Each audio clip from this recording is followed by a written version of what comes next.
মানিক বন্দ্যোপাধ্যায়ের লেখা পুতুল নাচের ইতিকথা। পর্ব ৩। অন্ধকারে টাহর করিয়া দেখিয়া বাসুদেব বন্দ্যোপাধ্যায় বলেন, শশী না? ও বাবা শশী, তোমায় খুঁজে বেড়াচ্ছি যে। ভূত যেন কেমন করছে শশী। ওর মা কাঁদা কাটা লাগিয়েছেন, তুমি এসে একটিবার দেখে যাও। শশী বলে, চলুন। চলিতে আরম্ভ করিয়া বলে, বাবা বলছিলেন, কতবার তো বাড়ুজ্যে বাড়ি গেলি বাবা, পয়সা করে দিয়েছে কিছু? দুটো একটা কলের টাকা না দিলে তো বিপদে পড়ি কাকা। কত মিথ্যে বলবো বাবার কাছে। পয়সা কড়ির ব্যাপার জানেন তো বাবার, একটি পয়সা এদিক ওদিক হবার জো নেই। বাসুদেব লজ্জা পাইয়া বলেন, শশীর টাকা কালই পৌঁছিয়া দিয়া আসিবেন শশীর বাড়িতে, নিজে যাইবেন। শশী ভাবে, আজ নয় কেন, মুখে সে কিছু বলে না। বাসুদেবের বাড়ি কম দূর নয়। শ্রীনাথের দোকান ছাড়িয়া রজনী সরকারের পাকা দালানের পাশ দিয়া বাবুন পাড়া পর্যন্ত গড়ানো সাপের মতো আঁকা বাঁকা পথের মাঝখান হইতে দক্ষিণ দিকে ঝোপঝাড়ের ভিতর দিয়া পায়ে চলা যে সংকীর্ণ রাস্তাটুকু পোয়াটে গিয়া মাঠের মধ্যে হারাইয়া গিয়াছে, তার শেষাশেষি। কদিন বৃষ্টি হয় নাই, এ বছরের মতো বর্ষা বোধ হয় শেষ হইয়াছে। পথের কাদা কিছু শুকাই নাই। জুতা হাতে করিয়া বাসুদেবের বাড়ি পৌঁছিয়া শশী পা ধুইল। বাসুদেবের ছোট ছেলে ভূতর বয়স বছর 10। 7-8 দিন আগে গাছের মগডাল হইতে পড়িয়া গিয়া হাত পা দুই ভাঙিয়াছিল। তারপর জ্বরে বিকারে অজ্ঞান হইয়া জীবন মৃত্যুর সন্ধিস্থলে আসিয়া পড়িয়াছে। শশী তাহাকে সদর হাসপাতালে পাঠাইতে বলিয়াছিল। এরা রাজি হয় নাই। হাসপাতালের নামে ভূতর মা ডুগরাইয়া কান্দিয়া উঠিয়াছিল। ছেলেকে চৌকাঠের বাহিরে নিয়ে গেলে বিষ খাইয়া মারিবে। তারপর শশী প্রাণপণে ভূতর চিকিৎসা করিতেছে। দিনে 2-3 আসে। ভূতর শিওরে তার মা লক্ষ্মীমণি মৃদুস্বরে কাঁদিতেছিলেন। বড় 2টি ছেলে, 2টি বিবাহিতা মেয়ে, 3টি বউ ঘরের মধ্যে ভিড় করিয়া দাঁড়াইয়াছিল। বড় বৌদি বিধবা, ঘোমটার দিয়া ভূতকে সে বাতাস করিতেছিল। মায়ের পরে এই বাড়িতে দুরন্ত ছেলেটাকে সেই হয়তো ভালোবাসে সকলের চেয়ে বেশি। 2 চোখ দিয়া তাহা দর দর করিয়া জল পড়িতেছে। ভূতর অবস্থা দেখিয়া শশীর মুখ ম্লান হইয়া গেল। ছেলেটা বাঁচিবে না এ সন্দেহ তাহার ছিল। তবু দুপুরবেলা ওকে দেখিয়া গিয়া একটু আশা তাহার হইয়াছিল বইকি। এক বেলায় অবস্থাটা যে এরকম দাঁড়াইবে সে তাহা ভাবিতেও পারে নাই। ছেলেটার সর্বাঙ্গে সে জড়াইয়া ব্যান্ডেজ বাঁধিয়াছিল। নড়িবার উপায় তাহার নাই। এখন থাকিয়া থাকিয়া মুখ শুধু বিকৃত করিতেছে। শশীর গলা এমনি মৃদু, এখন আরও মৃদু শোনাইল। একটু আগুন চাই সেঁক দেবার, গরম কাপড় যদি এক টুকরো থাকে। বিধবা বউটি মালসায় আগুন আনিল। একটা আলোয়ান ভাঁজ করিয়া শশীর নির্দেশ মতো ভূতর বুকে সেঁক দিতে লাগিল। শশী তাহাকে একটা ইঞ্জেকশন দিয়া একটু অপেক্ষা করিল। বারবার চোখের ভিতরটা লক্ষ্য করিয়া দেখিল। নাড়ি টিপিল, তারপর নীরবে উঠিয়া আসিল। সকলে এতক্ষণ শ্বাসরোধ করিয়াছিল। শশীর উঠিয়া আসার ইঙ্গিতে ঘরে তাহাদের সমবেত কান্না একেবারে ভাঙিয়া পড়িল। বিধবা বউটি পাগলের মতো ছুটিয়া আসিয়া শশীর পথ রোধ করিয়া বলিল, তুমি যেতে পারবে না শশী, আমার ভূতকে বাঁচিয়ে যাও, যাও আমার ভূতকে বাঁচিয়ে। ও যে আমার জন্যে যা মানতে গাছে উঠেছিল শশী। শশী কি বলিবে, সে গম্ভীর হইয়া থাকে। তারপর পথ পাইলে বাহির হইয়া যায়। জুতা হাতে করে সে নামাইয়া যায় পথে। পায়ে চলা পথটির শেষেও সে কান্নার শব্দ শুনিতে পায়। শ্রীনাথের মুদির দোকানের সামনে বাঁশের বাতার তৈরি বেঞ্চিতে বসিয়া কয়েকজন জটলা করিতেছিল। বোধহয় গল্পের মশগুল থাকায় বাসুদেবের সঙ্গে যাওয়ার সময় শশীকে তাহারা দেখিতে পায় নাই। এবার শ্রীনাথ দেখিতে পাইয়া ডাকিয়া বলিল, একটু বসে যান ছোটবাবু। টুলটা ছাড় যদি নিয়োগী মশাই, ছোটবাবুকে বসতে দাও। পঞ্চানন চক্রবর্তী জিজ্ঞাসা করিল, কোথায় গিয়েছিলে শশী? শশী বলিল, বাসুদেব বাড়ুজ্যের বাড়ি।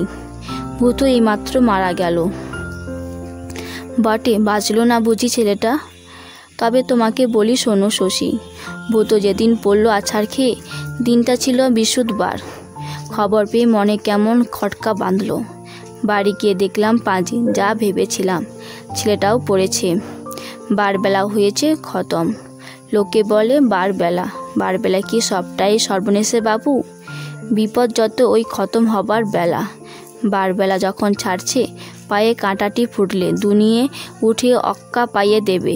নবীন জেলের বড় ছেলেটাকে সেবার কুমিরে নিলে, সেদিনও বৃহস্পতিবার। সেবারও ছেলেটা খালে নামলো, বারবেলা অমনি ছেড়ে গেল। গাউদিয়ার খালে নইলে কুমির আসে। খালের কুমির শুধু নয়, ভূতর কথাও আসিয়া পড়িল। তারপর বাজারের সন্ন্যাসী, বাজার দর, একাল সেকালের পার্থক্য, নারী হরণ, পূর্ণ তালুকদারের মেয়ের কলঙ্ক, বিদেশবাসী গাঁয়ের বড় চাকুরের সুজন দাস, এইসব আলোচনা। শশী কি এত উঁচুতে উঠিয়া গিয়াছে যে এইসব গ্রাম্য প্রসঙ্গে তাহার মন বসিল না? শান্ত অবহেলার সঙ্গে নীরবে শুনিয়া গেল, তা তো নয়। শুধু আধখানা মন দিয়া সে ভাবিতেছিল, এতগুলি মানুষের মনে মনে কি আশ্চর্য মিল। কারো স্বাতন্ত্র্য নাই, মৌলিকতা নাই, মনের তারগুলি এক সুরে বাঁধা। সুখ দুঃখ এক, রসানুভূতি এক, ভয় ও কুসংস্কার এক। হীনতা ও উদারতার হিসাবে কেউ কারো চেয়ে এতটুকু ছোট বা বড় নয়। পঞ্চানন জমিদার সরকারের মোহরি, কীর্তিনিয়োগী পেনশনপ্রাপ্ত হেড পিয়ন, শিবনারায়ণ গাঁয়ের বাংলা স্কুলের মাস্টার, গুরুগতির চাষাবাদ ব্যবসা ইহাদের পৃথক। মনগুলি এক ধাঁচে গড়িয়া উঠিল কি করিয়া? স্বতন্ত্র মনে হয় শুধু ভুজঙ্গধরকে। বাজিতপুরে সে ছিল এক উকিলের মোহরি, টাকার গোলমালে 2 বছর জেল খাটিয়ে আসিয়াছে। বেশি কথা ভুজঙ্গধর বলে না, ছোট ছোট কুটিল চোখের চাহনি। চঞ্চলভাবে এদিক ওদিক ঘুরিয়া বেড়ায়, মনে হয় কি যেন মতলব আঁটিতেছে, গোপন ও গভীর। কীর্তিনিয়োগীর মাথা জুড়িয়া চকচকে টাক। একদিন পিয়নের হলদে পাগড়িতে ঢাকা থাকিত, এখন টাকের ওপর আলুর মতো বড় আপটি দেখিয়া হাসি পায়।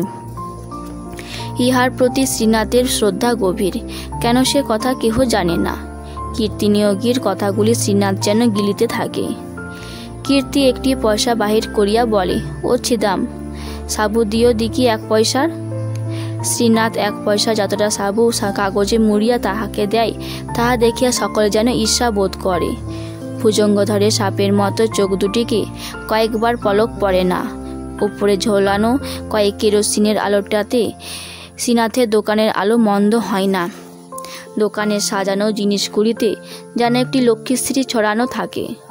ছোট ছোট চৌকো কাঠের খোপে চাল ডাল, একটা ময়দার বস্তা, বার কষে বসানো তেলের গাধ মাখা পাত্র, মুড়ি মুড়কি 2টো জ্বালা, হরিণের ছবি আঁকা দেশলাইয়ের প্যাক, একদিকে কাঁচ বসানো হলদে টিনে সাগু বার্লি, গোল গোল লজেন্স। ভুজঙ্গধর চারিদিকে চেয়ে চোখ বোলায়। শ্রীনাথের বসিবার ও পয়সা রাখিবার চৌকোটি ভালো করিয়া দেখিবার ভূমিকার মতো। সামনে পথ দিয়ে আলো হাতে কেহ হাঁটিয়া যায়, কেহ যায় বিনা আলোতে। শ্রীনাথের 1-2টি খদ্দের আসে। উপস্থিত একজন খদ্দেরকে সে ভূতর মৃত্যু সংবাদ শোনায় না, যে সে বিষয়ে আলোচনা চলুক, ভূতর কথাটা তাহার ভালো ভোলে না।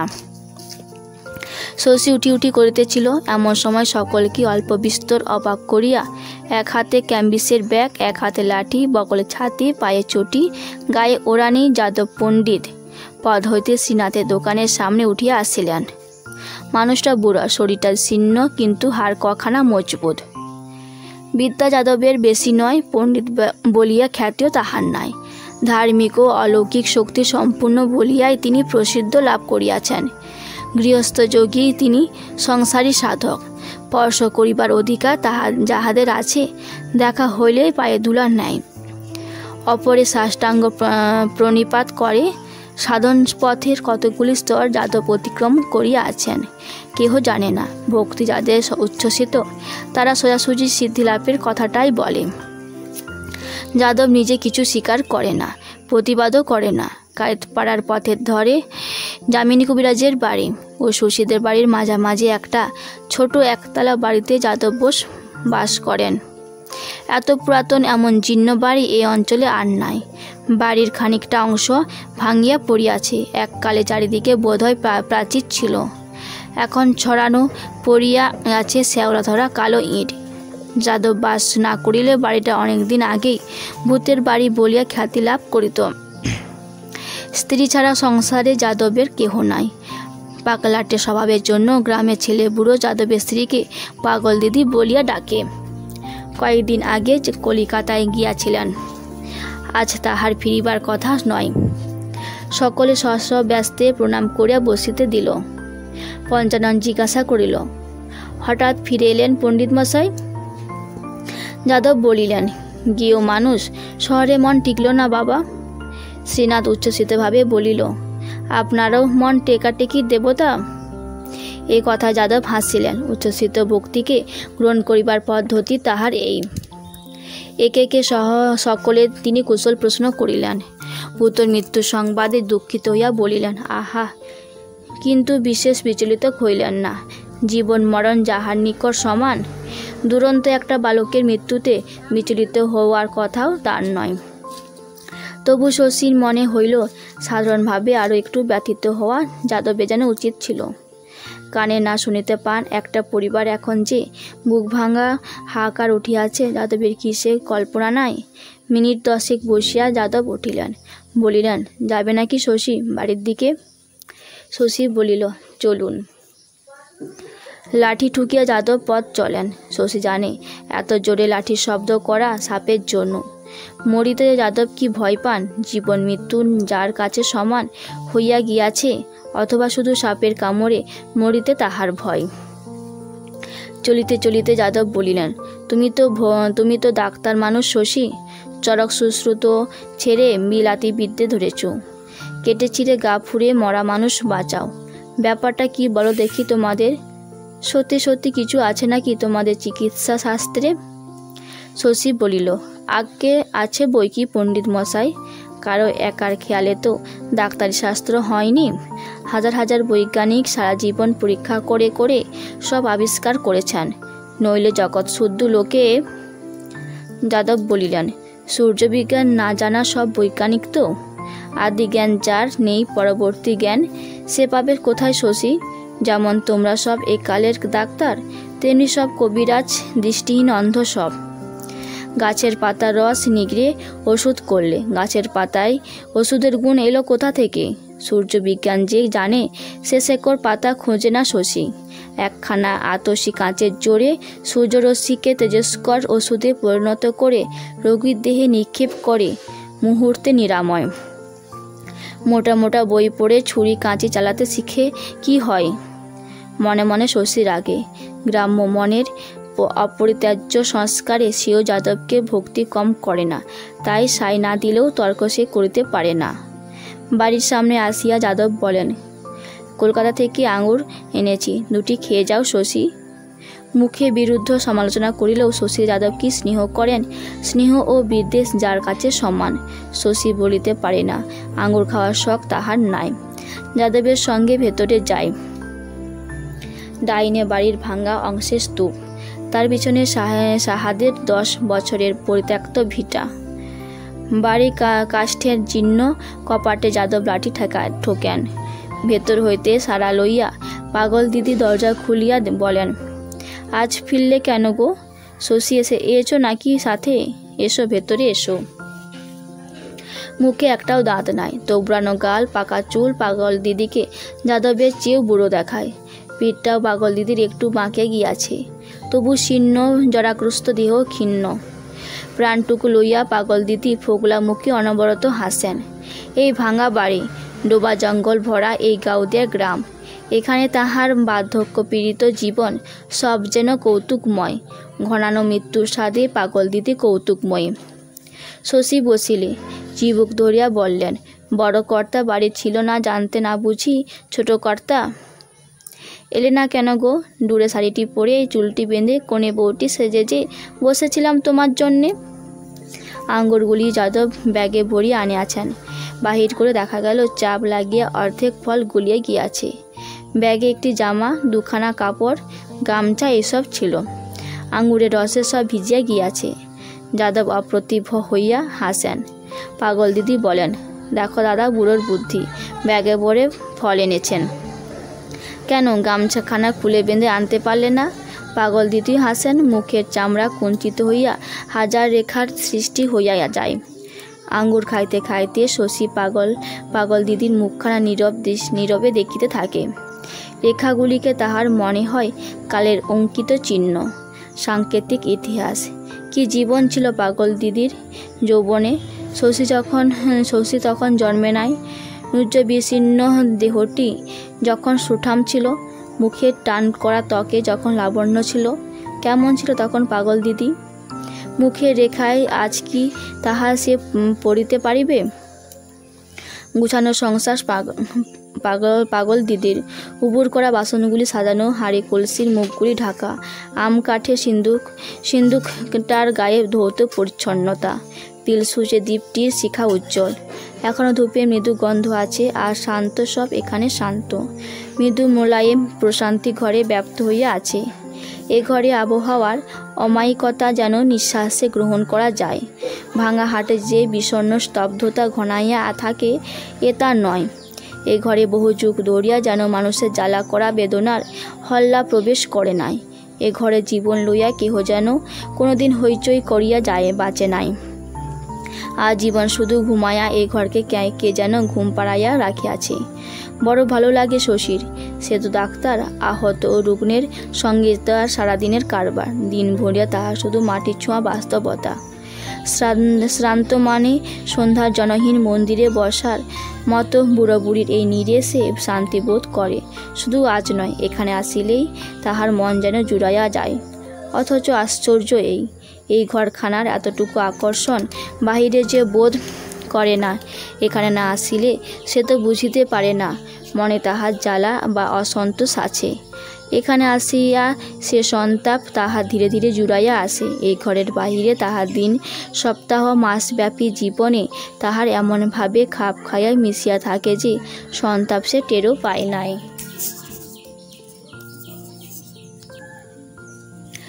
মতির জন্য পাত্র দেখিতে গিয়া খালের ধারে বটগাছের তলে হারু ঘোষ অপঘাতে প্রাণ দিয়াছিল। গ্রামে কি মতির পাত্র মিলিত না? হারুর ছিল উচ্চ আশা। ছেলেবেলা হারু স্কুলে পড়িয়াছিল, বড় হইয়া হারু বড়লোকের হইয়াছিল। তারপর গরিব হইয়া পড়িলেও মনটা হারুর বিশেষ বদলায় নাই। গাউদিয়ার গোপ সমাজ পরিহাস করিয়া তাহাকে বলিত ভদ্র লোক, বিশেষ করিয়া বলিত নিতাই। নিতাইয়ের অবস্থা ভালো, চালচলনও তাহার অনেকটা ভদ্রলোকের মতো। তবু হারু তো তাহাকে খাতির করিত না। নিতাইয়ের এক ভাগ্নে আছেন, তার নাম সুদেব। সুদেবের ঘরবাড়ি জমিজমা আছে, পেটে ইংরাজি বাংলা বিদ্যাও কিছু আছে। বয়সটা কেবল একটু বেশি, প্রায় 36। সুদেবের সঙ্গে মতির বিবাহ দিবার কত চেষ্টায় সে যে নিতাই করিয়াছিল বলিবার নয়। হারু রাজি হয় নাই। বাজিতপুরে ম্যাট্রিকুলেশন পাত্র দেখিতে গিয়া তাই না অকালে হারু স্বর্গে গেল। হারু নয়, হারুর ছেলে পরাণ বাপের মতো চালাকও নয়, গোয়াও নয়। গাউদার গোপ সমাজ মতির বিবাহের জন্য আবার একটু ব্যস্ত হইয়া পড়িয়াছে। পরাণকে তাহারা অনেক কথা বুঝায়, বলে গাঁয়ের মেয়ে গাঁয়ের থাকাই তো ঠিক, জানাশোনা ঘরে দিলে মেয়ে সুখে থাকিবে। দুধ বেচা গোপের ঘরেও তো বোনকে দিবার কথা তাহারা বলিতেছে না। সুদেবের ঘর তো বনেদি ঘরের মতো, কেন দোমানা হচ্ছিস বলতো পরাণ? বাজিতপুরের ছেলেটা তো ফসকে গেছে। সুদেবের সঙ্গে মতির বিবাহ। রসালো ফলের মতো অমন কোমল রং যে মতির, প্রতিমার মতো অমন নিখুঁত মুখ। প্রস্তাবটা পরাণের পছন্দ হয় না, কিন্তু অত লোকের কাছে স্পষ্ট না বলিবার মতো মনের জোরও তাহার নাই। নিমরাজি হইয়া সে বলিয়াছে, বাড়িতে আর শশীর মন থাকিলে সে আপত্তি করিবে না। শশীর মতামতের প্রশ্নটা তাহারা পছন্দ করে নাই। নিতাই হাসিয়া বলিয়াছে, ছোটবাবু লোক ভালো, কিন্তু নিজের সমাজে হিতৈষী গণমান্য লোক থাকতে ছোটবাবুকে মুরব্বি ঠাউরালে পড়ান, ঘরের কথায় পরকে ডাকলে। আর একজন বলিয়াছে, ছোটবাবু হরদম আসেন যান না বটে, এ কথাটা পছন্দ করে নাই পরাণ। দুপক্ষের অপছন্দ শেষ পর্যন্ত কিসে গিয়া ঠেকিত বলা যায় না, কিন্তু হারুর আকস্মিক মৃত্যুর পর পরাণ বড় দমিয়া গিয়াছিল। কলহ না করিয়া বাড়িতে অসুখের ছুতো দিয়া সে উঠিয়া আসিয়াছে। মতির জ্বর কিন্তু কমিয়া গিয়াছে। বর্ষার গোড়ার দিকে তাহাকে ম্যালেরিয়ায় ধরিয়াছিল, কয়েকদিন ভালো থাকিয়াছে, আবার কাঁপিতে কাঁপিতে পড়িয়াছে জ্বরে। শশীর দামি কুইনাইন জ্বরটা একেবারে ঠেকাইতে পারে নাই। এবার গা ফুরিয়া কয়েকবার তাহাকে ওষুধ দিয়া শশী আশ্বাস দিয়াছে, আজ জ্বর হইবে না। জ্বরে ভুগিয়া মতির বিশেষ ক্ষতি হইয়াছে মনে হয় না। ম্যালেরিয়া ধরিবার আগে হঠাৎ সে মোটা হইতে আরম্ভ করিয়াছিল, মাঝে মাঝে জ্বরে পড়িয়া একটা বন্ধ হইয়া গিয়াছে। মতির সুন্দর গরনটি চর্বিতে ঢাকিয়া দেখ গেলে বড় আফসোসের কথা হইত। এখনও প্রতি সপ্তাহে মতিকে শশী একটা করে ইঞ্জেকশন দেয়। সকালে বাড়িতে যে কজন রোগী আসে তাদের ব্যবস্থা করিয়া কালো ব্যাগটি হাতে লইয়া সে যখন হারু ঘোষের বাড়িতে যায়, হয়তো তখন বেলা হইয়াছে, সমস্ত উঠান ভরিয়া গিয়াছে রোদে। মতির ভীত শুকনো মুখ দেখিয়া শশী হাসিয়া বলে, এতবার দিলাম, এখনও তোর ভয় গেল না মতি? কোন হাতে নিবি আজ? স্পিরিট দেয়া ঘষিলে মতির বাহুতে ময়লা ওঠে। শশী বলে, বড় নোংরা তুই মতি, গায়ে সাবান দিতে পারিস না? ইঞ্জেকশন দিয়া শশী দাওয়ায় বসে। পরাণ বলে, একটা পরামর্শ আছে ছোটবাবু। বিষয়টা মতির বিবাহ সংক্রান্ত শুনিয়া জাকিয়া বসিয়া একটা বিড়ি ধরায়। ছেলের ইশারায় মোক্ষদা সরিয়া আসে কাছে। বুচিয়া আসিয়া ছেলের কোলের কাছে দাঁড়ায়। কুসুমকে দেখিতে না পাইয়া শশী মনে মনে আশ্চর্য হয়। পূবের ভিটার ঘরখানার ছায়া ঘরের মধ্যে সংকুচিত হইয়া গিয়াছে। পরাণের কথা শুনিতে শুনিতে প্রতি মুহূর্তে শশী আশা করে, পূবের ওই ঘরের ভিতর হইতে হয়তো দু চোখে কারো স্মিত ছায়া সঞ্চয় করিয়া কুসুম হঠাৎ বাহির হইয়া আসিবে। পরমাত্মীয়দের এই সভার এক প্রান্তে দাঁড়াইয়া থাকিবে পরের মতো। তা সারা পাইয়া কুসুম যে কলসিটা তুলিয়া ঘাটে চলিয়া গিয়াছিল, শশী তো তাহা কেমন করে জানিবে? পরাণের বক্তব্য শেষ হইয়া আসিলে কুসুম ভিজা কাপড়ে উঠানে রোদে পায়ের দাগ কাটিয়া পূবের ঘরের ছায়ার মতো ডুবিয়া যায়। রান্নাঘরে পোড়া ডালের গন্ধে চারিদিকে ভরিয়া যাওয়ার পর ঘর হইতে সে আর বাহির হয় না। মোক্ষদা রূঢ় বাক্যস্রোতে তারপর কিছুক্ষণের জন্য মতির বিবাহের সমস্যা ভাসিয়া যায়। রান্নাঘরের খোলা দরজা দিয়ে অপরাধী ডালের হাঁড়িটা উঠানে আসিয়া আছড়াইয়া পড়িতে আজ সে আবার ও প্রসঙ্গ উঠিবে সে সম্ভাবনা থাকে না। শশী ভাবে, সকলের কাছে কত বকাবকি বউটা না জানি শুনিবে। মোক্ষদা, বুচি, মতি সকলেই হৈ হৈ করে ও ঘর হইতে মুমূর্ষ পিসি চেঁচায়, কি হলো রে বুচি, কি হলো রে মতি? চুপ করে থাকে শশী। সকলকে চুপ করাইতে গিয়া পরাণ হল্লা আরও বাড়ায়। কিন্তু কি নির্বিকার কুসুম। রাগের মাথায় ডালের হাঁড়িটা যে উঠানে ছুঁড়িয়া দিয়াছে সে হাসি মুখে বাহিরে আসে, দাঁড়ায় শশীর সামনে, বলে, জ্বর এলো নাকি দেখুন দেখি ছোটবাবু। শশী নাড়ি ধরিয়া বলে, জ্বর আসেনি বউ, মাথা ধরেছে যে, কতক্ষণ ধরে জলে ডুবে আছো তুমি জানো তো মাথার দোষ কি? কুসুম মাথা নাড়িয়া বলে, উহু, আমার ঠিক জ্বর আসছে, আমি গিয়ে শুলাম। জালু মতি, আজ তুই রাঁধবি যা। কুসুম ঘরে গিয়া শুইয়া পড়ে। কিন্তু শুইয়া কেন থাকিতে পারিবে এই চঞ্চলা নারী? খানিক পরে উঠিয়া আসিয়া না বলিতেই পরাণকে এক ছিলাম তামাক দিয়া সে অদূরে বসিয়া পড়ে। সুদেবের সঙ্গে মতির বিবাহ শশীর মত নাই শুনিয়া বলে, কেন গো ছোটবাবু, সুদেব পাত্র কি এমন মন্দ? পুরুষ মানুষের আবার বয়স, সতীন কাটা তো নেই, ঘরে পয়সা আছে, লোকটার মেয়ে সুখে থাকবে। শশী বলে, হারু কাকার অমত ছিল, সেটা তো ভাবতে হবে বউ। কুসুম বলে, তিনি স্বর্গে গেছেন। আর কিছু কুসুম বলে না। শশী তাহাকে বুঝাইয়া চেষ্টা করে, সুদেব লোক ভালো নয়, মতির সঙ্গে সুদেবকে মানায় না। কুসুম বোঝে কি না কে জানে। মোক্ষদার খড় দৃষ্টিপাতে মাথার ঘুমটা আর একটু টানিয়া দিয়া নিশ্চল প্রতিমার মতো বসিয়া থাকে। শশী বাড়ি যাওয়ার জন্যে উঠিলে সে আবার মুখ খোলে, বলে, পিসিকে একবার দেখে যান ছোটবাবু, বুড়ি কাঁদতে নেগেছে। এই শশী একটু লজ্জা পায়। মরণাপন্ন পিসিকে দেখিয়া যাওয়ার কথা প্রায় তাহার মনে থাকে না। পিসির মরণ এতদূর সুনিশ্চিত যে তার সম্বন্ধে করিবার এখন আর কিছুই নাই। তাই কি শশী ভুলিয়া যায় আজও পিসি বাঁচিয়া আছে। বড় বাঁচিবার স্বাদ পিসি। পিসি মরিলে যে কাঠ দিয়ে তাহাকে পোড়ানো হইবে তাহার ঘরেরই অর্ধেকটা জুড়িয়া সেগুলি সাজাইয়া রাখা হইয়াছে। মাথার দিকে ঘরের কোণে দাঁড় করানো পাটকাঠির বোঝা হইতে পিসি এখনও পাটের গন্ধ পায়। এক আঁটি পাট ধরাইয়া পিসির মুখান্নি করিবে পরাণ।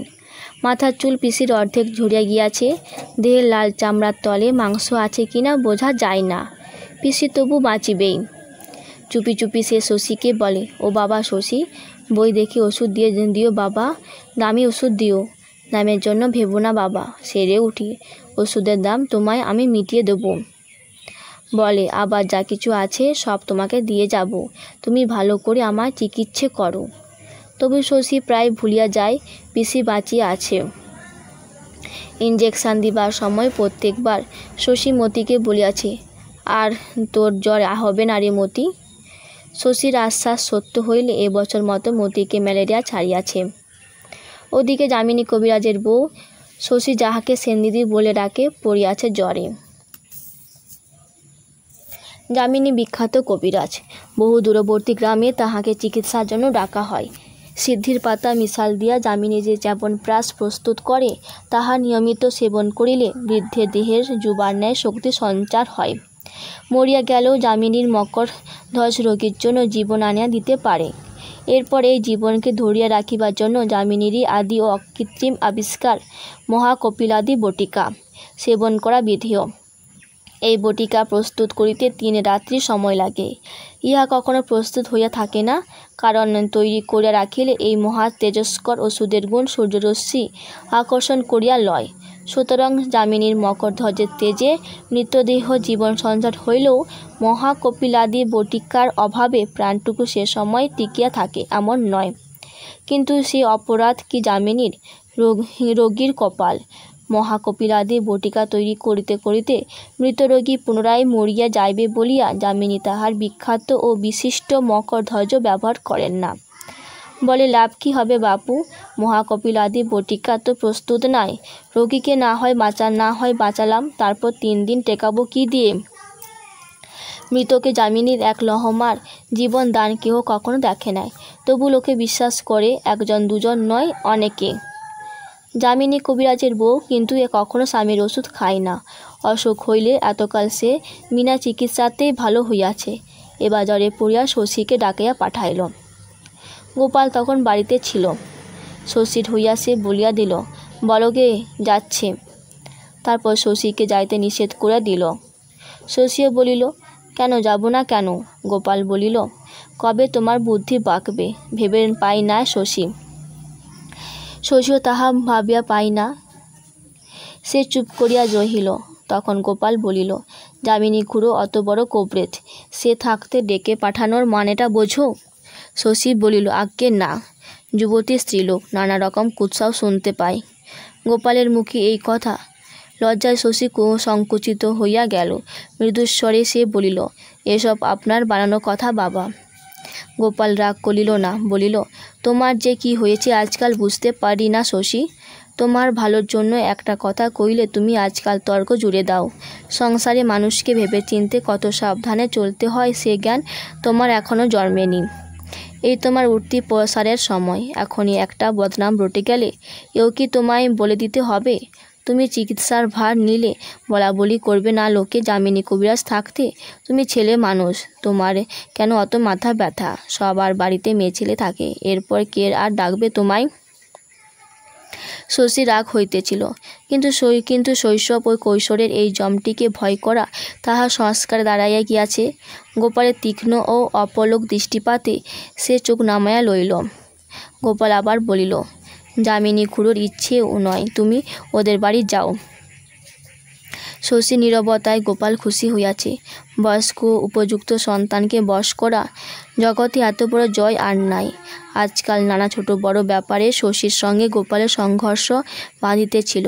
কলহ বিষাদ নয়, তর্ক ও মতান্তর, আদেশ ও অবাধ্যতার বিরোধ। আজ তবে শশী বুঝিতে পারিয়াছে, সাংসারিক বুদ্ধিতে বাপের চেয়ে সে ঢের বেশি কাঁচা। গোপাল এখনও তাহাকে পরিচালনা করিতে পারে। গোপাল আরও অনেক কথা বলিল, শশী নীরবে শুনিয়া গেল। শেষে তাহার কঠিন মুখের ভাব দেখিয়া আর কিছু বলা ভালো না মনে করিয়া গোপাল থামিল। খাওয়া দাওয়ার পর শশী গেল যামিনী কবিরাজের বাড়ি। শশীকে দেখিয়া যামিনী কবিরাজ খুশি হইয়া হইল না। সদর বাড়িতে সে তখন মুখে মুখে দুটি ছাত্রকে একটা ওষুধের প্রস্তুত প্রণালী শিখাইতেছিল। পাশের চালাটাই বুঝি সিদ্ধ হইতেছিল পাচন। গন্ধে চারিদিক ভরে গিয়াছে। শশীকে দেখে যামিনী চশমা খুলিয়া বলিল, কি মনে করো শশী, বসো।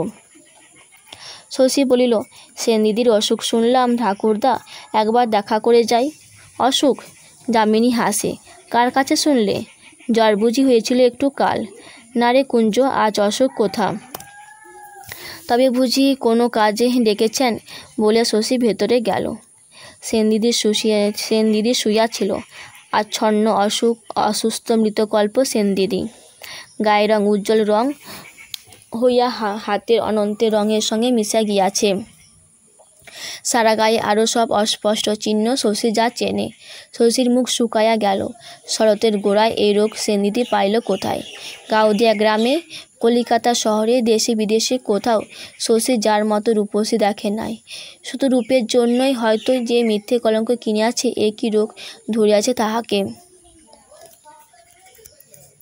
শশীর ডাক শুনিয়া যামিনী কবিরাজের বউ চোখ মেলিয়া তাকাইয়া কাঁদিতে কাঁদিতে বলিল, তুমি এতদিনে এসেছ শশী? আমি যে মরতে বসেছি শশী। কি অসুখ করেছে কিছু জানি না, জ্বরে অচৈতন্য হয়ে থাকে, গায়ের ব্যথা সইতে পারি না। আমি খবর পাইনি সেন দিদি। কাকে দিয়ে খবর পাঠাবো? কেউ কি আসে আমার কাছে?